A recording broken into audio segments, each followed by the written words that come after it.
আসসালামু আলাইকুম রহমতুল্লাহ। আশা করি সকলেই ভালো আছেন। বন্ধুরা, আজকের ভিডিওতে আপনাদের দেখাবো কোন কোন পরিচর্যা এবং কি কি সার ব্যবহার করলে টমেটো গাছ দ্রুত বড় হবে এবং ফলন হবে দ্বিগুণ। তাই ভিডিওটি শেষ পর্যন্ত দেখতে থাকুন। আর আমার চ্যানেলে যারা নতুন তারা অবশ্যই আমার চ্যানেলটি সাবস্ক্রাইব করবেন, বেল আইকনটি চেপে নেবেন পরবর্তী আপডেট আগে আগে দেখার জন্য।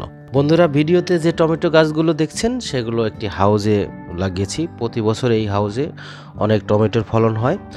সেই পরিচর্যাটি আপনাদের সঙ্গে আজকে A to Z শেয়ার করব। প্রথমে টমেটো গাছের যখন 4-5টি পাতা হবে সেই সময় নিচের পাতাগুলো কেটে দিবেন অবশ্যই, তাতে করে বাড়তি খাবার নষ্ট হবে না আমি মনে করি। শুরুতেই মাচাং না দিলেও যখন 5-6টি পাতার পরেও ডোগা হবে 2-1টি, ঠিক সেই সময় গাছগুলো হেলে যাবে, নিচের দিক নড়াচড়া করবে, শিকড়গুলো ক্ষতিগ্রস্ত হবে। সেই জন্য আমরা একটি মাচাঙের মতো করে বাঁশ বেঁধে দিলাম যেন সেখানে এই টমেটো গাছগুলো বেড়ে উঠতে পারে।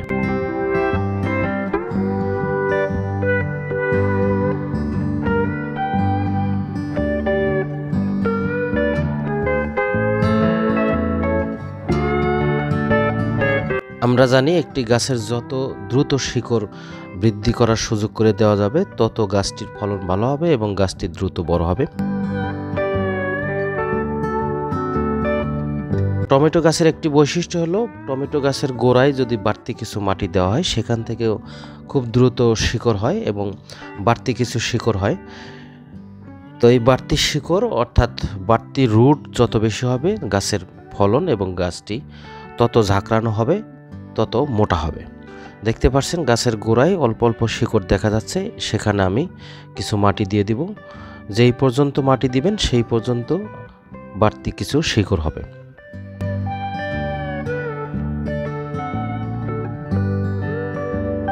তো টমেটো গাছের জন্য এই পরিচর্যাটি অত্যন্ত গুরুত্বপূর্ণ এবং একটি ভালো কার্যকরী পরিচর্যা। এই পরিচর্যা যারা বিভিন্নভাবে টমেটো গাছ লাগিয়েছেন তারা অবশ্যই করবেন। এবং প্রথমে স্ত্রী ফুল যেগুলো হবে সেগুলো ছিঁড়ে ফেলে দিতে হবে। এই ফুলগুলো আসলে টমেটো হবে না।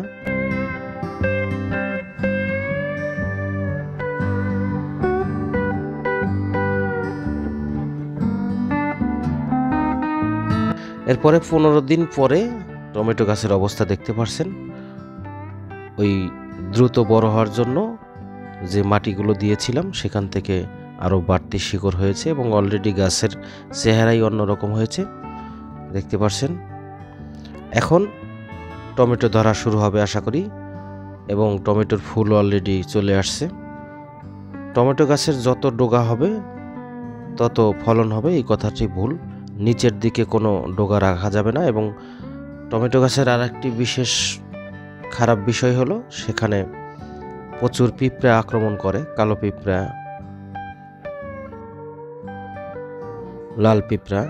সেগুলো আক্রমণের হাত থেকে বাঁচাতে হলুদের গুঁড়ো এবং শ্যাম্পু একত্রে মিশিয়ে স্প্রে করতে পারেন। তাহলে সেই পিঁপড়া সহ অন্যান্য রোগবালাই দমনে এই হলুদের গুঁড়ো এবং শ্যাম্পু এটি কীটনাশক হিসেবে খুবই ভালো কাজে লাগে। সেজন্য আপনারা ফুল আসার আগে আগে অর্থাৎ পাতা যখন বেশি হবে তখন এই কীটনাশক ব্যবহার করতে পারেন।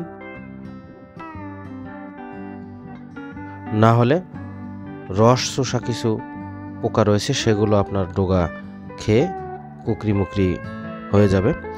এরপরে আরেকটি জৈব সার, অত্যন্ত কার্যকারী জৈব সার, সেটি হলো চাল ধোয়া পানি।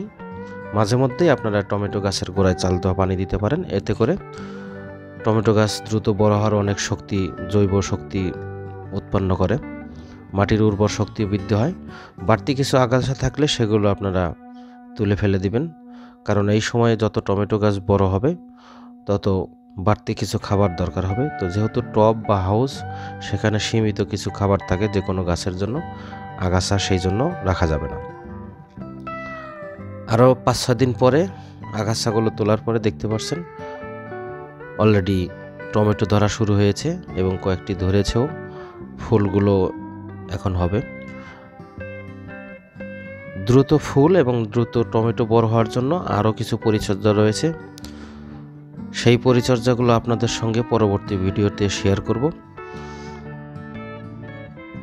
টমেটো গাছের আরেকটি বিষয় হলো টমেটো গাছে পানি খুব কম দিতে হবে। শীতকালীন সময়, এই সময় পানি আরও কম দিবেন। পানি বেশি দিলে গোড়া পচন রোগ হবে, সেই জন্য পানি সীমিত সময়, অর্থাৎ যখন মাটিগুলো শুকনো হয়ে যাবে, গোড়া শুকনো হয়ে যাবে, ঠিক সেই সময়ে পানি দিতে পারেন। আর একটি বিষয়, টমেটো গাছের আপনারা 1G 2G কাটিং পর্যন্ত করতে পারেন। যখন 4-5 পাতা হবে ঠিক সেই সময় টমেটো গাছের ডগা একটি করে ডগা ছিঁড়ে দিবেন এবং সবসময় টমেটো গাছের গোড়ায় খেয়াল করবেন কোনো রকম পচন রোগ হয়েছে কিনা এবং শিকড়গুলো ঠিকমতো বের হচ্ছে কিনা, মাটিগুলো শক্ত আছে কিনা, সেই দিকে আপনারা অবশ্যই খেয়াল করবেন। তো এই ছিল আজকের ভিডিও। ভালো থাকবেন সকলে। আল্লাহ হাফেজ।